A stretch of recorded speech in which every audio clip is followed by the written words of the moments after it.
my name is Sarah, and today I'm going to talk about world-building economies, specifically around income inequality. Earlier this year, I read Thomas Piketty's Capital and Ideology, which is a non-fiction book that is a monster surrounding basically everything to do with the ideological backings of inequalities within different societies that happen in real life. Now, I could sing praises for that book in and of itself till I'm blue in the face, but I wanted to take the learnings that I had from that book and apply it to some of the fictional worlds that I see. I read mostly dystopian and fantasy novels, so a lot of my examples will center around those, but hopefully any fictional author can derive some use from this. So the center of Piketty's book is that all inequalities have to be internally contextualized within that society. For example, the traditional inequalities that you saw, like in medieval Europe, you have a nobility that lives markedly better than the peasants that support them, and then you also have a clergy. This is what he calls a traditional trifunctional society. In my original take of this, my point got pretty garbled, and so I just wanted to quickly summarize what I was trying to get at. Essentially what Piketty says is that within each society, there has to be a prevailing message within the public as to why inequalities are the way they are. If all of society can kind of see through or thinks that the reasoning that why certain people are at the top and other people are at the bottom is BS, then they're going to revolt. That's what happens like with the French Revolution. Now, those reasons can be absolutely terrible and not make any sense in the current context and not even be really true. It just has to have a large enough public support that you don't have revolts in order for the society to keep churning. It has a whole bunch of different issues, and we should be looking critically at our society for these kind of crappy reasons that the society is set up on. But I think Piketty is mostly, and I think that's a large portion of Piketty's book, is trying to get us to think more critically about the power systems that we have in play. Specifically in medieval Europe, the messaging was that the nobility are in the position that they are and able to tax the peasants and those who actually work the lands because they're providing protection. Nobility were essentially a legacy of military commanders who their entire job was to keep the peasants safe.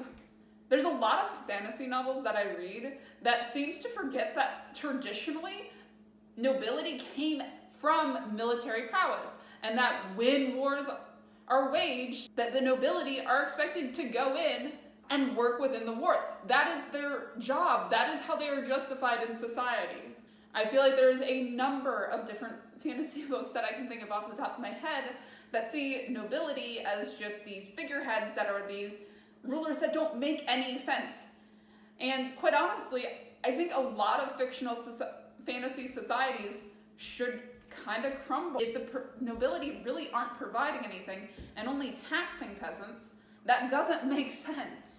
Clergy are also exempt from the hard labor that peasants are required to do because within their society they believe that clergy are the ones who have a connection to God and whose responsibilities are centered around bringing the entire society closer to the Lord and closer to divinity or salvation in some type of way. That's not to say that clergy and nobility cannot abuse their powers, but that does have to have the expectation within society. Otherwise, there's no reason that your underclass is going to support your upper classes. The second piece that I've really noticed a lot in fantasy and dystopian novels is that by definition, your upper class has to be small. Piketty notes that nobility and clergy combined are often under 10% of the population. These are small groups of people in comparison to the rest of the world. I recently read Brandon Sanderson's Warbreaker, and as much as I love that novel, one thing that really stuck with me and started to bother me at the end was the fact that for these gods to be able to survive, they had to have a breath a week. And throughout the novel, even though we have characters that hit rock bottom in society, we really don't meet that many drabs. Drabs are almost considered to be this anomaly.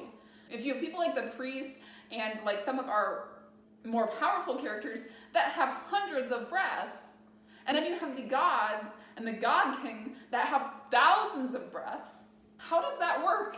If each person is only endowed with one breath at birth, it just doesn't work out. And so it started gnawing at me that we should be able to see a large portion of the populations that have no breath and have to work a substantial amount. And this can be generalized out to a lot of other fantasy novels, especially fantasy novels that surround the nobility.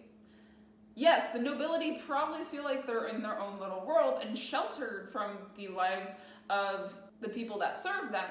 However, I feel like there's a tendency within fantasy novels to have this top-heavy society with all this leadership and nobility and all these superfluous roles without recognizing or showing in any way, shape, or form all the people below them that are doing the actual work of farming the lands. And that brings me to my third point. My third point is that in order for there to be income equality, there has to be enough to go around that the average farmer is producing exponentially more food than what they and their families need to survive. One of the points that Piketty brings up is that income inequality gets worse as technology gets better because there is, by definition, more to go around. When you only have enough that people can just barely survive, if you only have enough that each person can only grow enough food for themselves and the people around them, you can't really have income inequality, because if you take away what little your farmers have, they will die. And then you have a noble that is a noble of a bunch of corpses, and that doesn't do you any good. A lot of fantasy novels will have magic, and a lot of dystopian novels will have technology that hopefully alleviates some of that. But I just wanted to acknowledge that you need to have some type of technical ability that makes it so that people are more productive than what they only need to survive in order to have a highly unequal society. I actually think that Red Rising has been one of the best examples that I've seen thus far. You have large propaganda campaigns that basically justify to the lower colors why the colors above them are above them.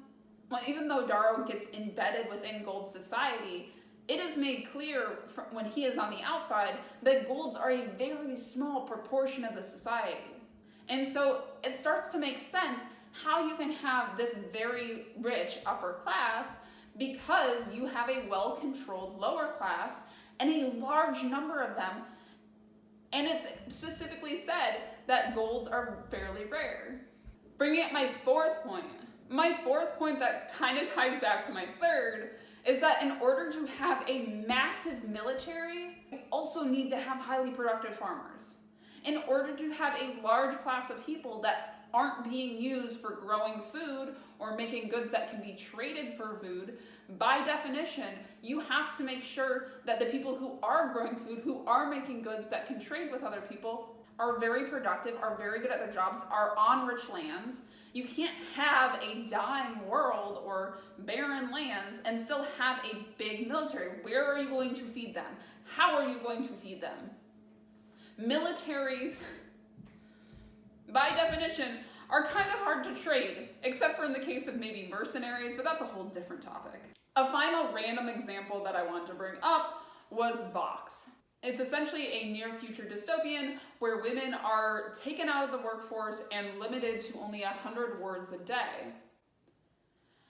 And the thing for me is that I don't think this novel takes into account what cutting in half the workforce would really do to an economy. You would have an economy absolutely tank unless you had some rapid progression of technological advancements. You just wiped out half of the people that could be doing stuff to make your society more productive. It just doesn't work. And especially because there are large fields that are very heavily dominated by women.